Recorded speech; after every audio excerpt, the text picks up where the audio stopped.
이번 시간에는 플라톤의 정치학에 대해서 알아보겠습니다.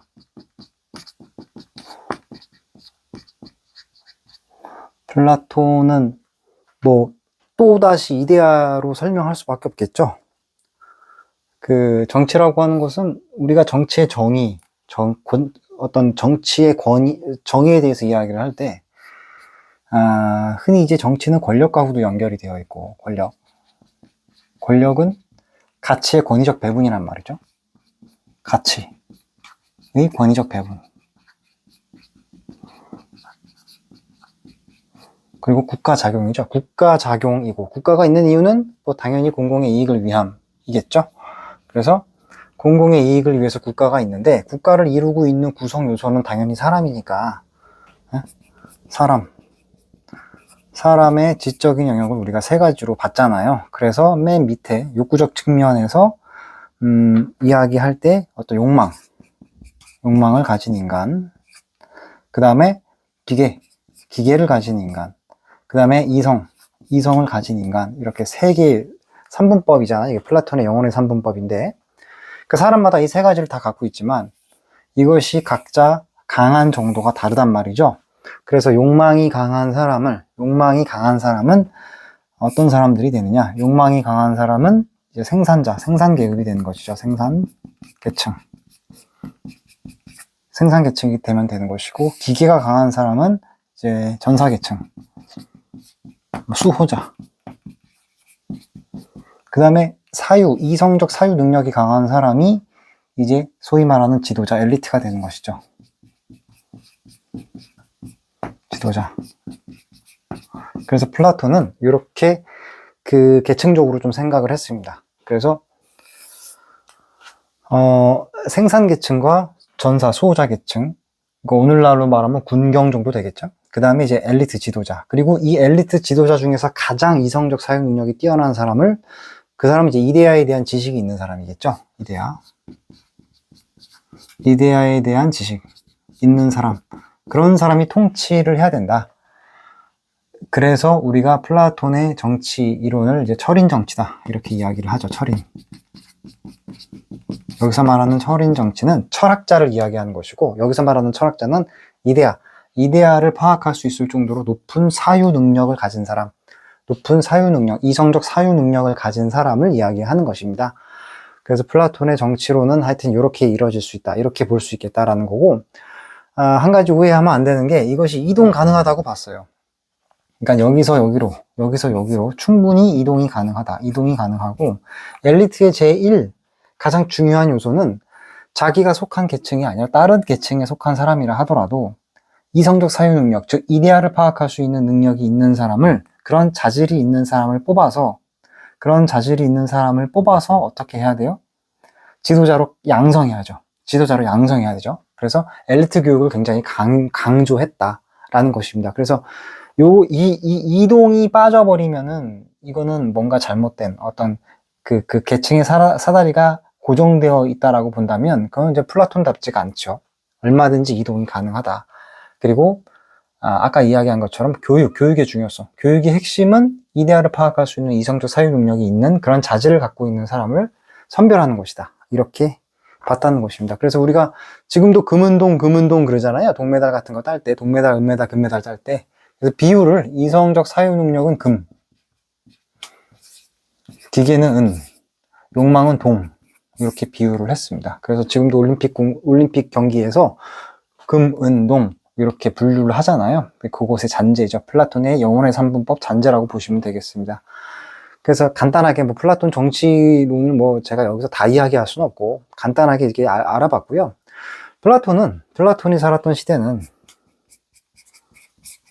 소피스트들의 시대였었잖아요. 그래서 플라톤은 이 정치가 어떻게 변화하냐, 어떻게 흘러가느냐에 대해서 나름대로의 어떤 역사적인 흐름을 파악을 해서 인간의 정치적 현상이 어떻게 바뀌어 나가는지, 정치 현상,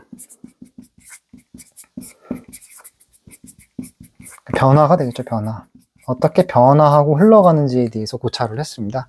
그래서 플라톤은 이상적인 정치 체제로 귀족정을 이야기를 하는데요.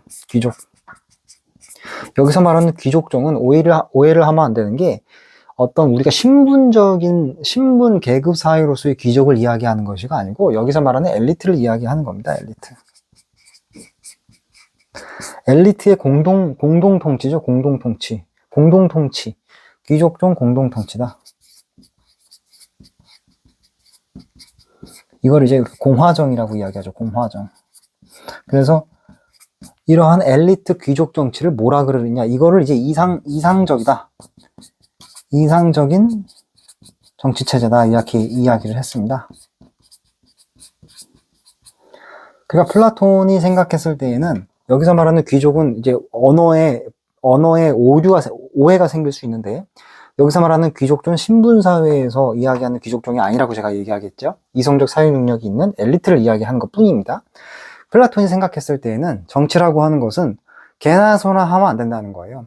사람에 따라서 자질의 차이가 있기 때문에 욕망이 강한 사람이 정치를 해서도 안 되고 기계가 강한 사람이 정치를 해서도 안 된다는 거예요.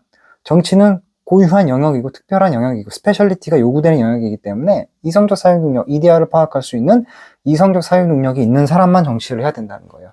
그런 엘리트들만 모여서 공화정을 해야지만이 비로소 이루어날 수 있는 것이 공동의 이익, 공동선을 추구할 수 있단 말이죠. 이런 사람들만이.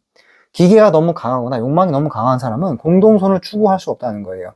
공동선을 추구할 수 있을 정도의 이데아를 파악할 수 있을 정도 수준의 이성적 사유 능력을 가진 사람만이 모여서 정치를 해야 된다. 그래야지만이 공공선이 실현될 수 있다.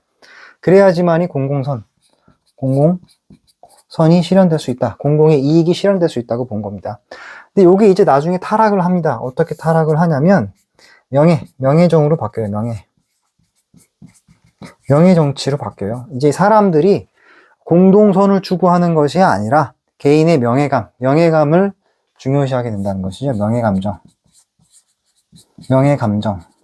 그러니까 뭐예요? 이성적 사유에서 기계로 내려온 거죠. 명예 정치로 내려오다가 그 다음에 이제 나중에 어떻게 되느냐? 요것이 또 바뀌죠. 어떻게 바뀝니까?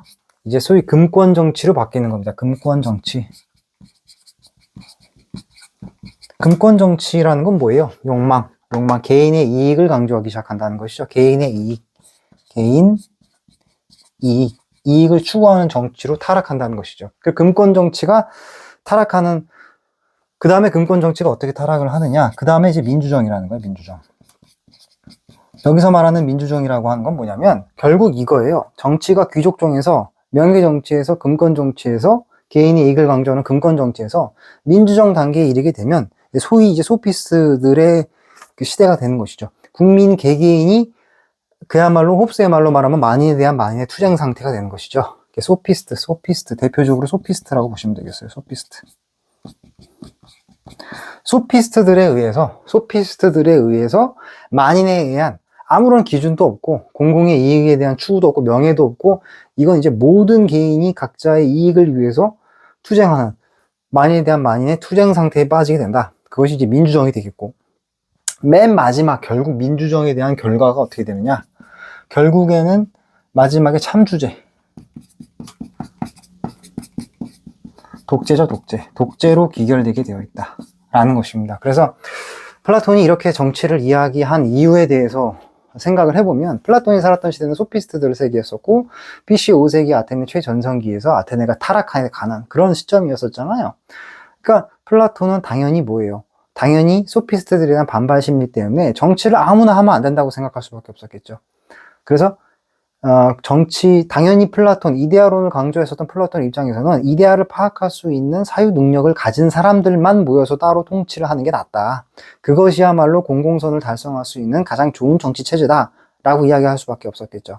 근데 그것이 이 명예정, 기계를 강조하는 명예정에서 그 다음에 욕망을 강조하는 개인의 이익을 강조하는 금권 정치, 그리고 금권 정치가 만연되게 되면 그야말로 어떻게 돼요? 만인에 대한 만인의 투쟁 상태인 민주정에 빠지게 된다. 여기서 말하는 민주정은 우리가 알고 있는 그런 어떤 그 현대적인 의미로서의 민주정이라기보다는 뭐 그런 것도 물론 맞지만 여기서 말하는 민주정은 만인이 아무런 기준 없이 자기 자신의 이익을 위해서 투쟁하는 그런 소피스트들의 BC 5세기 아테네의 사회와 같은 그런 상태를 이야기하는 것이겠죠. 그래서 그것의 민주정의 결론이 뭐냐?